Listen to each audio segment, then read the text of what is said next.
Fala pessoal, sejam todos bem-vindos a mais um vídeo aqui do NS Futebol. Hoje a gente vai falar sobre o Brasileirão da Série A, sobre essa rodada de final de semana que a gente vai ter, a 7ª rodada, e a gente vai passar jogo a jogo aqui para vocês, comentando um pouco sobre o que a gente espera que vá acontecendo em cada um deles, tá? Esse vídeo de hoje é sobre os jogos de sábado, o vídeo de amanhã a gente vai fazer sobre os jogos de domingo e o jogo entre Cruzeiro e Cuiabá na segunda-feira. Então a gente vai um por um para a gente passar.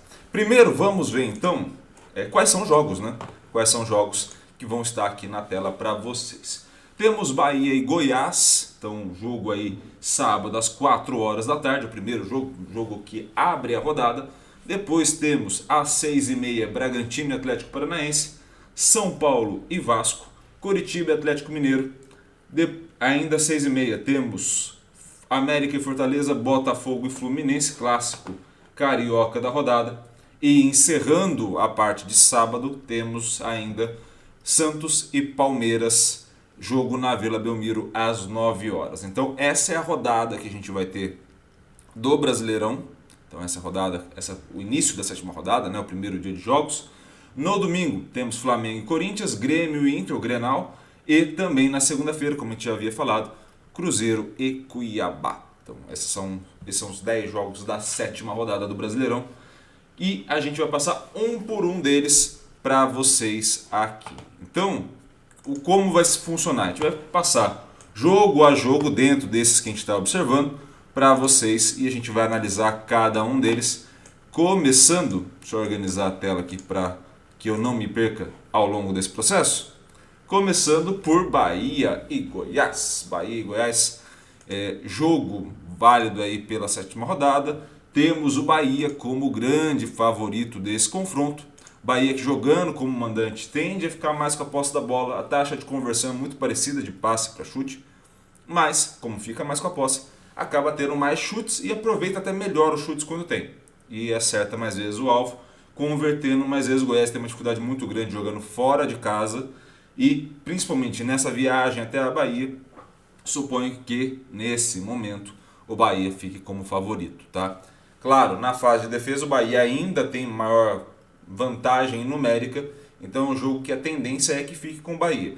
Qual é o grande ponto do Bahia em relação ao Goiás que a gente pode colocar alguma dúvida nessa análise, nesse possível resultado? Se vocês olharem aqui, nessa parte do gráfico, aqui embaixo, esse gráfico aqui em azul está o Bahia, em laranja está o Goiás. O Bahia sofre mais em casa do que o Goiás sofre fora de casa. Então, o Goiás não produz muita coisa, mas o Bahia acaba sofrendo muito quando joga sobre seus domínios. Então, se o Bahia conseguir melhorar isso, vantagem total do Bahia. Se não, talvez fique o jogo um pouco mais equilibrado entre as duas equipes, tá? Vamos para Atlético Paranaense, Red Bull Bragantino, Atlético Paranaense, né? O segundo jogo da rodada. Red Bull, overall 43, Atlético Paranaense, overall 46. Nesse cenário, o que a gente pode entender? Um jogo extremamente equilibrado, principalmente porque esse Atlético Paranaense não é um Atlético Paranaense que finaliza muito a gol, né, mas ele consegue converter. Ou seja, chegando na cara do gol, ele consegue ter uma taxa de conversão muito legal. Esse Red Bull produz muito, mas desperdiça. E além disso, acaba sofrendo mais em casa, em termos de conversão do adversário para gol, do que o próprio Atlético Paranaense jogando fora. Então a vantagem nesse momento é quase nula, mas penderia para o Atlético Paranaense, se fosse apontar apenas um. Resultado mais provável para esse confronto seria o empate. Tá? Vamos agora ao confronto clássico Rio-São Paulo, entre São Paulo e Vasco no Morumbi. Jogo também importantíssimo, né? São Paulo vem do empate no clássico e o Vasco vem de derrota para o Santos. A gente estaria olhando um favoritismo do São Paulo. São Paulo muito bem sobre o comando do Dorival, em tese com um pouco mais de posse da bola, uma melhor taxa de conversão, quando finaliza acerta mais vezes o alvo e converte mais vezes. Onde está meu ponto aqui, que foi a mesma análise que a gente fez para o Botafogo. A taxa de conversão para gol das equipes, né, nesse primeiro trio de rodadas que teve casa e fora, basicamente para todos, ainda está muito alta porque tem poucos dados numéricos para a gente fazer o cálculo. Tá? Esses dados vão estar mais ou menos organizados ali para o final do primeiro turno, para a gente ter uma certa precisão. Tá? Então a gente está falando basicamente de 3 jogos em casa e 3 jogos fora. Então o adversário ainda influencia muito, ou seja, se o São Paulo pegou adversários mais fáceis em tese, influencia muito a análise. Se o Vasco pegou adversários mais fáceis em tese, influencia muito. Se o São Paulo pegou adversários muito difíceis ou o Vasco pegou adversários muito difíceis, acaba influenciando bastante na análise. Pelo que vem apresentando as duas equipes, o São Paulo é favorito. Tá? São Paulo é favorito, domina mais o jogo, consegue converter, tem o maior número de chutes certos. E aí, como a gente falou do Botafogo, essa taxa está muito alta. Tá? Não é o comum. O comum é que essa taxa vá caindo ali para casa dos 20, 20 e pouco, para quase todas as equipes que vão estar no meio para frente da tabela. Tá? Na defesa, o Vasco vai um pouco melhor, mas é porque fica menos com a posse. Então tem menos ações de recuperação, porque acaba ficando menos com a posse da bola. Nesse cenário, possível vitória do São Paulo seria o mais provável para esse jogo. Quarto jogo da rodada, temos Coritiba. Então vamos colocar aqui o Coxa e também o Atlético Mineiro. Então colocando aqui os dois. Coritiba overall 37, Atlético Mineiro overall 58. Nesse cenário que a gente está analisando, o Atlético Mineiro sofre menos jogando fora de casa do que o Coritiba sofre jogando em casa. E além disso, a gente ainda está olhando um cenário onde o Atlético Mineiro produz mais que o Coritiba jogando fora de casa do que o próprio Coxa jogando em casa.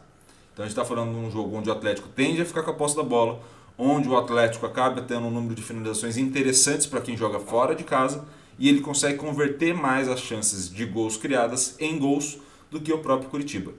Nisso está aí um ponto onde a gente pode cravar um favoritismo desse Atlético Mineiro já nesse confronto contra o Coritiba.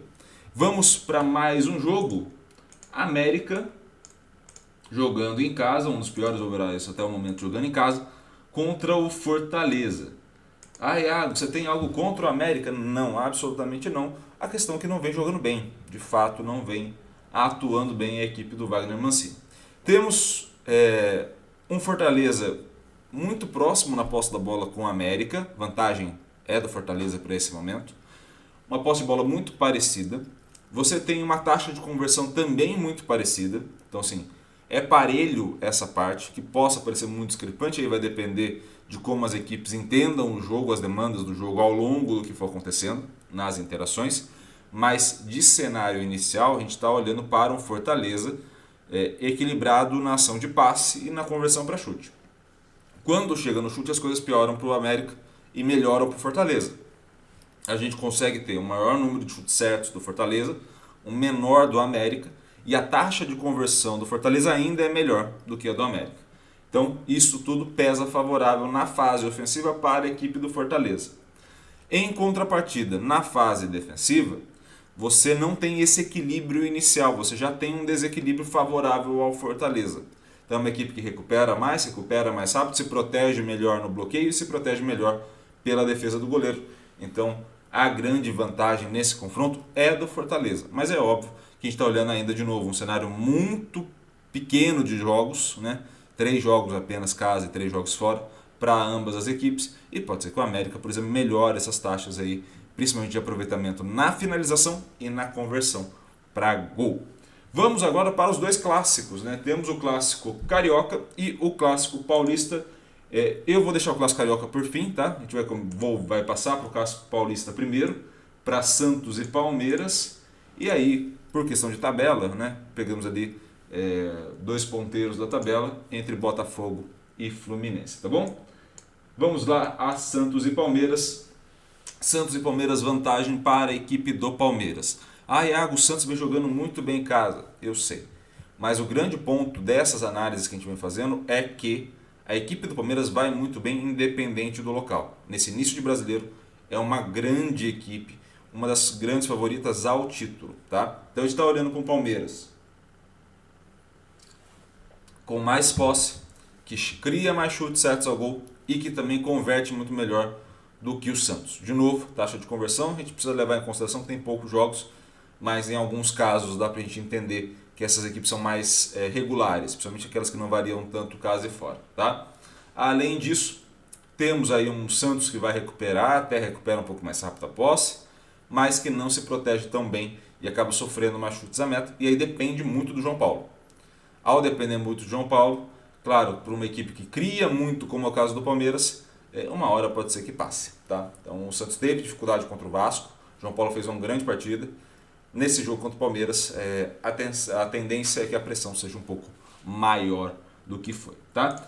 Agora vamos ao clássico carioca para a gente fechar o vídeo. Botafogo na tela e já vamos colocar o Fluminense. Botafogo e Fluminense.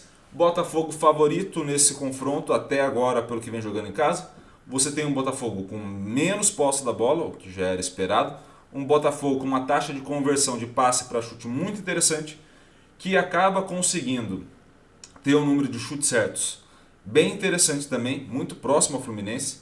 Acaba convertendo menos do que o Fluminense converte. Iago, você falou que o Fluminense tem mais posse, chuta mais certo ao gol e converte mais. Onde diabos essa vantagem vira para o Botafogo? Essa vantagem vira para o Botafogo na defesa, ou seja, o Botafogo se protege melhor do que o Fluminense e o adversário não consegue converter tanto as chances em gol. Então, jogando dentro do Engenhão, campo favorável ao Botafogo, o Botafogo se protege melhor do que o Fluminense jogando fora de casa até agora nesse histórico de 3 partidas no Brasileirão. Então, percebam como o histórico, sendo curto, faz com que a gente chegue a conclusões e análises que são distintas. O que a gente pode cravar e pode entender desse jogo? A gente pode entender desse jogo também uma situação onde as duas equipes, passem a ter uma ideia de jogo muito particular.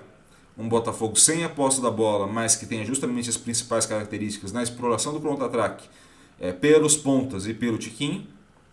E você tem um Fluminense que vai adorar ficar com essa posse da bola, mas talvez tenha uma dificuldade em penetrar, em conseguir romper essas linhas e chegar mais à frente ao gol. Então vai ser um jogo muito interessante justamente para a gente entender até onde vai a estatística, até onde vão os números e até onde a gente pode ir na análise, beleza? Espero muito que vocês tenham gostado desse vídeo. Gostou? Curta, comente, compartilhe esse vídeo com o máximo possível de gente. A análise do Brasileirão a gente vai tentar manter aqui sempre no canal o máximo possível nessas próximas rodadas, beleza? Um grande abraço a todos, valeu, até mais!